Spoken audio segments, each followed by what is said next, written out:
Welcome to the Cavalry Academy podcast, where we share with you all of the industry secrets on how to manage your maintenance department, whether you are a property manager, a maintenance coordinator, maintenance manager, or even a landlord, and whether you manage 5 properties or 5,000, we have the goods for you. I'm joined today by my co-host Diego, who is also the CEO at Cavalry with a decade of experience in running a maintenance department. My name is Tom. I'm the CEO at Cavalry, and I will be asking the correct questions so you get the most value for spending your time with us today. Diego, so previous 2 episodes we spoke about maintenance coordinators, where to find them, what to look for, and then the second episode we spoke about maintenance coordinators, what their day-to-day looks like, what are all their tasks are, why they're so important in a property management structure. And then today let's discuss a little bit on how to save your homeowners money, right? So what I'm thinking is, all right, we can save homeowners money by building strong relationships with vendors who then give you extra discounts and all of that. But there are also some other ways, through volume or maybe through strategic partnerships with wholesalers, whatever it may be. Also, for example, preventive maintenance is also a big one. You can also save your homeowners money there without having these special relationships. So, Diego, when you think of saving your homeowners money, um, whether you are a small or a large company, how would you approach that? Or what are the first things that you think of? So you actually mentioned the preventative maintenance, right? A lot of times property management companies don't really like to focus on preventative maintenance, right? It's something that takes a lot of time and effort, right? And it also takes manpower. But Mm. if you focus on preventative maintenance, you're going to notice that you're going to be able to save your owners thousands of dollars every single year. Why? Because let's take a look at HVAC. If you go ahead and service your HVAC system every single year for preventative maintenance, whether it's cleaning, taking a look at levels, and making sure that you're keeping the system clean and ready to go, what's going to happen is that system is going to have a lot less wear throughout the years, throughout every single season. So if you take a look at the numbers of properties that get serviced every single year compared to the properties that don't get serviced every single year, there's a very, very significant difference. Over 80% of the properties that don't get serviced constantly, they're the first ones to, break down, especially during peak season. And the properties that do get serviced every single year, that percentage drops down to below 30%. And so it is a very, very significant amount that you need to consider. And that's actually one of the best ways to save your owners money. Now, the other one that everyone needs to be proactive on is saving the owner's money by checking every invoice and estimate, making sure that Mm. they're not getting price gouged by contractors, because it can happen in the industry, especially if you don't have the experience to take a look at these particular estimates and the breakdowns of the components. Let's take a look at an HVAC system again. If you don't know, let's say, what a capacitor is, then and somebody's trying to charge more than the average cost, then what's going to happen is you're just going to go ahead and approve it or send it to the owner to get approved. And if they don't know either, then you're just going to be losing money in that particular sense. But if you're proactive in understanding pricing and reviewing every estimate, every line item of that estimate, and every invoice, what you're going to be able to do is you're going to be able to find ways to see who is charging below average rates, who's charging above average rates. And that's one of the most efficient ways to save owners hundreds and hundreds of dollars every single year. Mhm.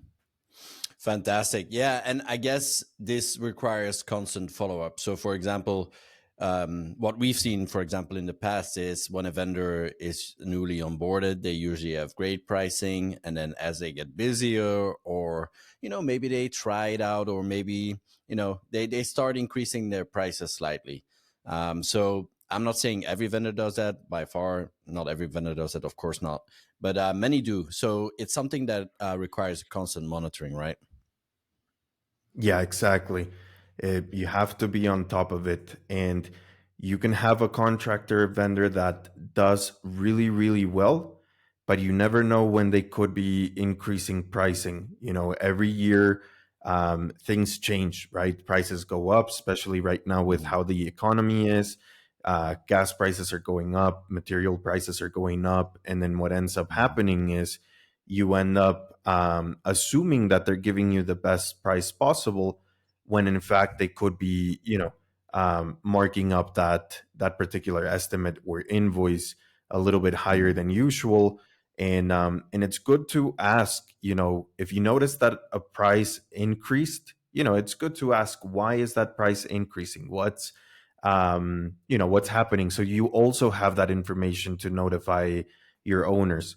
At the end of the day, Yes. they just want to know what's happening, right? And Mhm. the other thing that I wanted to mention, Tom, is not only can you save owners thousands of dollars by reviewing estimates and invoices, but also going back to the topic from last podcast, when you build those strong relationship with your vendors, with your contractors, what you can also do is get preferred pricing, right? If you're sending them constant work, if you have a really good relationship with them, if they're happy with the way that you operate and the way that you pay them, well, guess what? They're gonna give you the best price possible so that they can become your number one vendor for that particular category. So it Mhm. doesn't matter if it's landscaping, HVAC, plumbing, electrical, that contractor is going to want to be your number one vendor for their category, right? Yeah. And so if you're able to leverage that and you're able to utilize that strong relationship, you're able to get some of the best prices in the industry, which we call below average costs. Mhm. Let's take HVAC for example again. A lot of owners and property managers, they're used to paying either the average cost or the above average cost, which is the retail price, right? But if you're able to work your relationship, also your contacts, you're able to find ways to save the owner money. So, for example, I'm not trying to make this a selling point, but at Cavalry, we've actually sourced some of the best manufacturing companies, and we have really good relationships with them and the contractors that we use for HVAC, and we're able to save the owners and property managers that we work with over thousands of dollars on any HVAC replacement.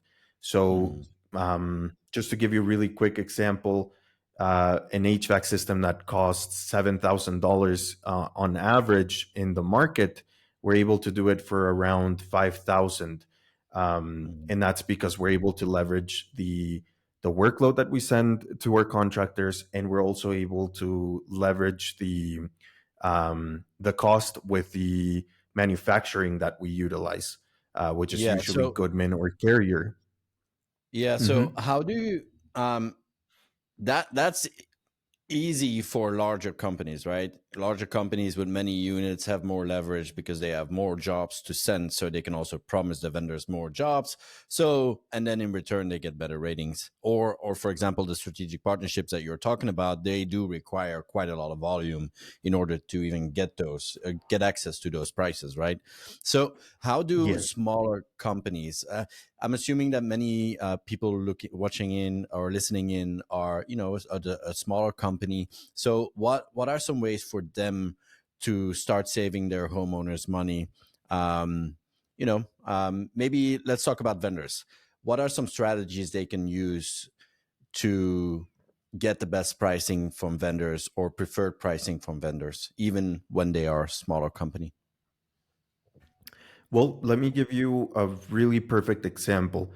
When I first started in this industry, I started as a maintenance coordinator, and I didn't really know too much about pricing, and I didn't really know a lot about, um, you know, the average cost in any particular market, right? And I started at a very small property management company out of Houston, so we didn't really have that large of a portfolio to leverage the size, right? And a lot of companies listening in, you're probably in that particular area where you're below um, 500 homes. And so, one of the best ways that you can approach that scenario is looking at numbers. Numbers never lie, right? And so, even as a small company, you might have a go to HVAC vendor or plumber or so on. And so, you can actually speak to those particular contractors, and by showing them numbers of how many work orders you've sent them, how much you've paid them, on, let's use 2023 as an example, since we're about to wrap up the year. You can go ahead and show them, hey, I've sent you this much work, and you're my number one go-to plumber, for example. And so by showing them those particular numbers, you can actually show them that you're keeping them busy, even if you're a small company. So what that's gonna do is that company is gonna make sure that they provide the best service, the best pricing for you and your owners, right?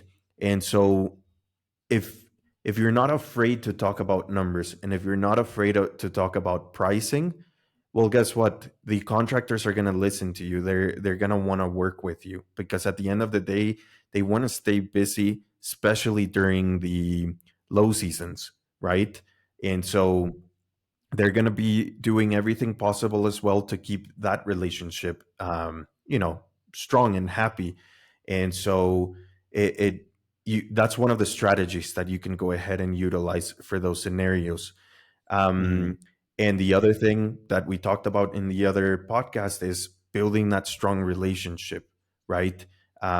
Making sure that you're working with them and not just using the contractor or the vendor. If you change Hmm. that mindset, it really has a strong impact in the way that the contractor, the vendor is wanting to work with you. Hmm. Yeah, I fully agree. And it will require you as the property manager or as the maintenance coordinator, whatever, to reach out to them. And, when you reach out to a vendor, you call them directly and you're like, hey, Joe, listen, I wanted to talk to you because we really enjoy working with you. You're one of our top vendors. And here are some of the numbers. This is what we've done so far. And we would like to give you even more work and make you our preferred vendor for HVAC or whatever it may be. And then here's what we can do. Here's how much more work we can send your way. What is something that you can do for us in terms of pricing so we can start sending you all of the additional work? So it will require you to reach out, but also realize that you have the power, right? You have the work.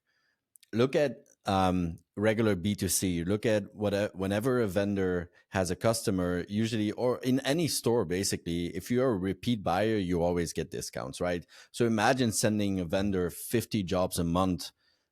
That's so much. You deserve to get a better pricing, or you deserve something in return, and that's where that leverage then comes in. Um, Yeah. yeah. And really quick, Tom, Hmm. sorry to interrupt, but really quick, you actually touch a really important topic. Hmm. So every single time that you're looking at the numbers, right, and you're looking at how much work you're sending that particular vendor, well, the vendor doesn't want to have a lot of different clients, and they don't want to work, directly with owners, because a lot more issues arise that way. Whether it's the owner not paying them, there's no contract in between them, so they run a lot of risk that way. right? Hmm. And so they prefer to work with property managers that treat them well, that work with them. And so that reduces a lot of the time frame that they have to spend on communication per se, because if you're sending them constant work, if they're only having to work with a close number of property management companies, they're going to make that a priority on top of owners reaching out, or on top of property management companies that don't pay on time or don't treat them right. And they prefer that because it reduces the time frame that it takes for them to handle any given service request. So that Hmm. goes a really long way. I just wanted to mention that, to break it down a little bit further. Yes. All right. I was thinking another way you can save your homeowners money is by maybe evaluating or reevaluating your not to exceed amount, right? Because if your NTE amount is $150, you will most likely 90% of the time incur trip fees, and they were just unnecessary, right? So the NTE amount is another way to save money. Um, Technically it can be seen as another way to lose more money as well, but that's where good relationships and trust with your vendors and vendors with integrity come in, right? You need to be able to trust your vendors to give them an NTE of $500 and then also have them just charge you the $150 it would actually cost. So that is something that you definitely need to build with vendors and need to build that trust. But would you agree that the NTE is a very important factor in saving money? Yeah, so you're actually 100% right. The NTE, or the not to exceed amount, so that everybody understands the terms. So the not to exceed amount is usually the amount that you have per property to spend on maintenance, right? And so most property management companies usually have that between $200 to $500. That means you have those funds available to take care of any maintenance request that comes in, right? Now, you have to be careful with that, because if you reduce the not to exceed amount, and let's say you bring it down to 200, right? You think you're doing it to control the vendor and the contractor, but you're actually hurting the owner by doing so. And here's the reason why. And I know this because I've done this with multiple property management companies, and I have a lot of experience when it comes to it. What happens is, when you lower that rate, the contractor's not going to have enough to actually fix the problem.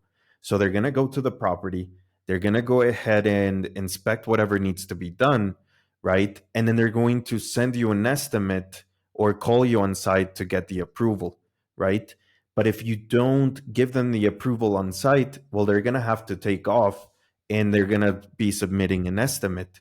That estimate is going to have that first initial trip fee, because they have to account for that time. They have to account for the gas that it took for them to go out there.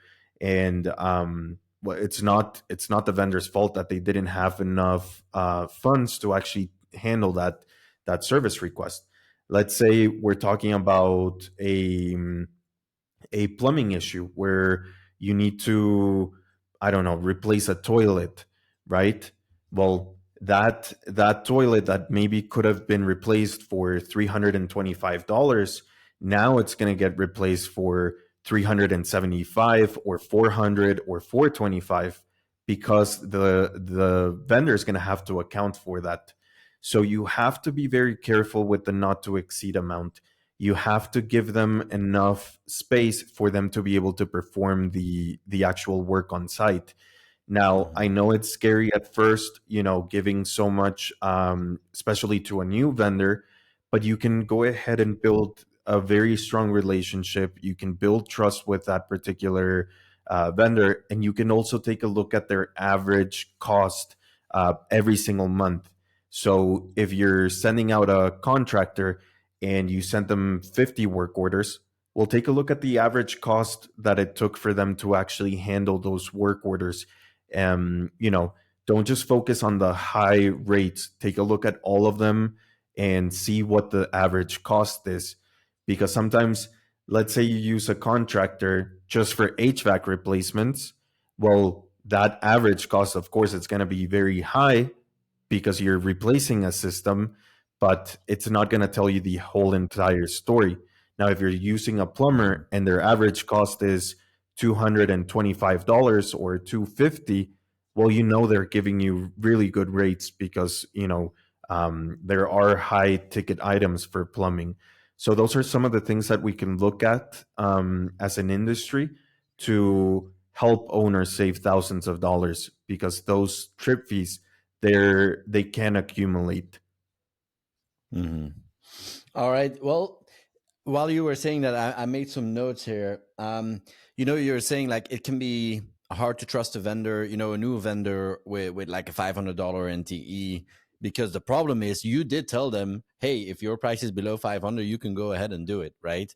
So, what you can do as a property manager, if you know it's a new vendor and you just want to build that trust, just say the NTE is 200 and ask for on-site approval. He will call you. Now you have until, let's say, the actual NTE is $500. Now you at least have the power to look at it and then to approve it or not within NTE without having to call the homeowner. So you can always protect yourself in that way. That is there's always Yeah, uh, and mhm.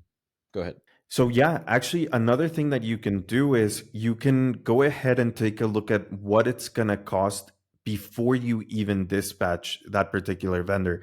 So, you can go ahead and ask them, let's say you know the toilet needs to be replaced. Well, you can go ahead and ask how much they would actually charge before they even go to the property. The other thing that you Hmm. can do is you can go ahead and anticipate how much something is going to cost before you even send somebody out, or take a look at how old that particular system is and how many times it has been fixed or it has given you an issue in the recent past. So, for example, another really cool example is appliances. A lot of times you think that fixing an appliance it's actually going to save the owner money, but in fact, if you take a look at how old that appliance is and how many times it has broken down within the past year, you can determine if it's even worth sending somebody out to fix it. Because let's say it broke down Hmm. twice this year, right? And every single time it was fixed, it was $200, $300, and it's a fridge, right? And you know that the appliance is over 10 years old, well, it's time to consider whether you need to replace it or not. So another thing that you could do is you could be proactive, speaking with the owner about it, letting them know why you think it might be better to replace it because it's X amount of years old, because it has been, it has broken down two, three times this particular year, and it might be best to consider replacing that appliance. So being proactive is going to save your owners thousands of dollars. Hmm. Yeah, and I also wanted to say, in regards to trip fees, many property management companies do not accept trip fees, and I think that is a big problem, because especially since COVID, people have stopped waiving those trip fees more and more because everything is becoming more expensive. Gas, just everything is becoming more expensive for everybody. So I think it's very dangerous because you're trying to build a relationship with a vendor, and by not being willing to pay for trip fees, you're really, or trip slash diagnostic fees, right? Um, you're giving them the signal, or you're giving them the idea that you don't really appreciate their time, and it's a really wrong basis for building a relationship. And it's also not too difficult to explain to a homeowner why the trip fee was, right? The homeowner, he's a business owner, right? Because he's an investor. He knows that time is precious. He knows that time is valuable. So it's very easy to just explain to your homeowner, like, hey, there was a trip fee because whatever reason, and the homeowner will just accept that. And you, as a property manager, you should not be too afraid to also mention to your homeowners, like, hey, this is just normal. It's 2023, and most of these vendors, they charge a trip fee, and it's a very good vendor, very reputable. They have great pricing, but yes, they have a trip fee. I think starting Yeah. off with not accepting trip fees also eliminates your negotiation power, eliminates that relationship that you're building or trying to build. Yeah, and actually, what is happening a lot, the industry's changing, right? Before, owners would be used to getting two, three estimates and then going with the cheapest the cheapest option possible, right? Mm, But if we're proactive, if we know what the price should look like, if we know what the average cost is, well, there's no necessary, you don't need to get two, three estimates, right? So let's go back to the example of the HVAC system. We know that we can get an owner an estimate for 5,000 when the rest of the industry is, in between 7 and 8,000 for an HVAC system. And so you don't necessarily need to get two, three contractors to go out there and bid that particular job, right? mm, Because what's going to happen is you're going to waste time. The tenant is going to get upset, and at the end of the day, you're going to be approving that the lowest bid, right? Most of the time. So you have to be careful in that particular sense. So it all comes down to communication as well. Being able to let the owner know, hey, Mr. Owner, this bid is actually the best one because we know that on average the cost is around 7,000. You're actually getting it for this amount, and you're doing it through this reputable company that has, um, X amount on Google, and they barely have any issues that surface under warranty because they do such a good job for you. And if you take the time to actually explain those type of things, you would be surprised by how much that owner is going to appreciate that particular information. And they're not going to mm, be wasting time, getting two, three bids, because that's what's happening in the industry. It's changing, it's evolving. It's not the mm. old school type of property management where you used to get those two, three bids in order to perform a job, and where you get a horrible quality because you're going with the cheapest option possible, or someone that's maybe not even licensed, which I've seen multiple cases in the past. So it's good to be proactive in that sense. Yeah. All right. So educate yourself. Okay. If you do not know the information, talk to your vendor. Ask the vendor why a price is the way it is.